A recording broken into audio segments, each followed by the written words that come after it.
Hi and welcome back. Thanks for joining me again.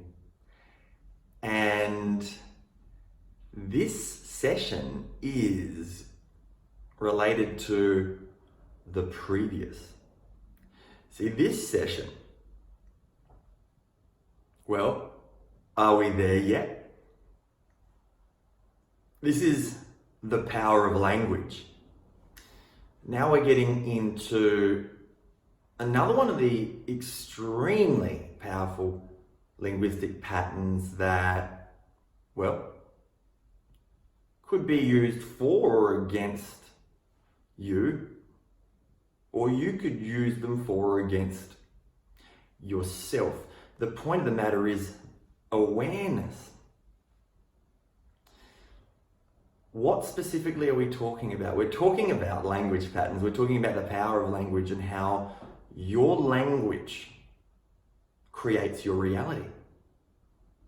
If we use sloppy language, sloppy reality, clean language, precise language, clear language, deliberate language, it's kind of like the difference between, well, brain surgery with a steady hand or a hand that's shaking an inch either way. Don't know about you, but I prefer the steady hand. So let's go with that, shall we? Now, to get our hands steady, ready, awareness. Well, it's the number one thing to ensure that your language can be the way you want it to be. As we move through the world on autopilot, some things from an autopilot perspective are magnificent, and that's the power of your unconscious. That if you've run a pattern of behavior enough times, it does, my metaphor, as you may have heard before, it gets installed like an app on a smartphone. That's wonderfully efficient. You wouldn't want to have to relearn how to drive a car every time you hopped in. Might be a little bit inefficient. So the brilliance and the magnificence of your unconscious to be able to install all of these patterns, well, we can thank it. We can give it a pat on the back and we can say, keep doing that in the context that we want you or direct you to. Because here's the thing, whether you're aware of it or not, you do instruct and direct your unconscious mind to install these patterns. If you didn't know that, it just happens and you might think that it's just happening. As you're aware that you as the conscious mind, that 5%, the chunk of the iceberg above the water, you as the conscious mind are in charge of what gets installed. You can accept or reject any programs that are installed or not installed, or Alt Control deleted.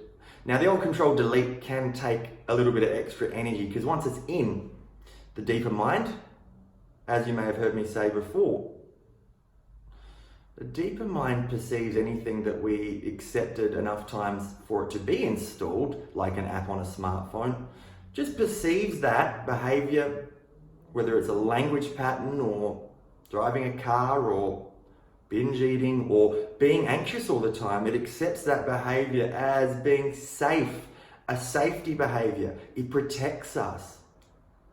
Because if it wasn't safe, why would you keep doing it? And if it didn't kill us when you first installed it, it must be safe. This is the logic of your unconscious. So, start to get aware of those things. As you are aware, you get to choose what comes in and what stays out. And that's a lot of fun. To actually choose the patterns that you run on autopilot. Easy for me to say. The patterns that you want to install on autopilot. So, are we there yet? I hear you asking. In the previous episode, I was discussing the power of not and the power of try. It's an interesting one. When you do start to learn language and the power of language even more, try is a really interesting one to use as volition. And I didn't mention this in the last episode, but I think it is nice to cover. See, so I'm going to be clear. Ensure that this instruction is not one that you're going to follow, and I'm not using not on purpose. This is one that I want you to be safe and sensible. If you're doing something that's you should keep your eyes open and keep them open. This is just an example. This is just an example. This is just a drill. This is just a drill. In hypnosis, in the world of hypnosis, if as a coach, a psychotherapist, an educator, a therapist, interesting word, isn't it? As a coach and an educator, and working and utilizing hypnosis to assist people to empower themselves rapidly, one of the ways that we utilize it on purpose. It goes something like this. Go ahead and close your eyes. Close your eyes and relax all of the muscles around the eyes, the eyelids themselves, the tiny muscles around the eyelids. Relax them completely and entirely. Relax them so much so, allow them to become heavy, droopy, drowsy, heavy, droopy, drowsy, heavy like lead, heavy like a railway sleeper. Heavy, heavy, heavy. They just won't work. They're locked tight, tight, tight. And then, now that they are closed and locked tight, tight, tight, so they simply won't work, go ahead and try to open them, and find to your amusement that you cannot. See what happens instead. Did you notice how I used try there? See, when you do start to understand how hypnotic language works, it's happening all the time. It's all around you. It's on TV, it's on the radio. Be aware you can catch it. When we use try in that fashion, in that context, well, it's because I didn't want you to open your eyes. I wanted you to keep them shut. That's my goal, that's my intent. And when I use try, it's because I'm implying, it's an implication to fail. So again, just reiterating, keep try out your mouth unless you want to fail. And I want you to succeed, so if you do, just keep try out your mouth. And when we're now looking at the next pattern, are we there yet? I know. So how would you use yet? Because yet is a specific language pattern that a lot of the times we're using, and again, we're not aware of that. Yet, it's a lot of fun if you want to use it for your purpose. But again, if you're using it against yourself, it can be really painful. So I'll give you an example. Essentially, yet is we call it in hypnosis a temporal linguistic tip-off, or a language pattern with reference to time, and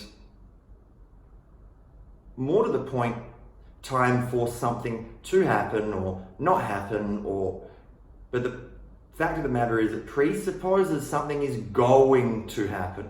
So a lot of the time, I think the easiest way to understand this is to see how some of my clients, before I teach them, use yet against themselves.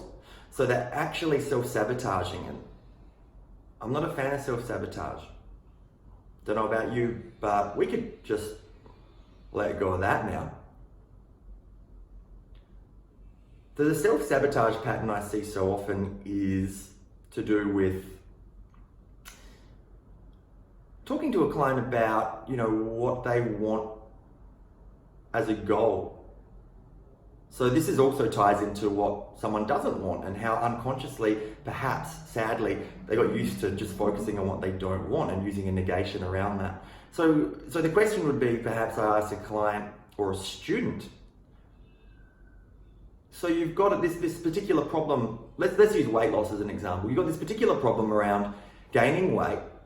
What do you want to do instead? In a perfect world, what do you want instead? And I get an answer something like this from time to time.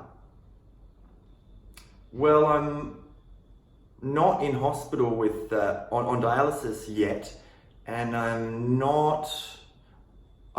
don't need a bypass yet, and I don't have a brain tumor yet, and I don't have diabetes yet.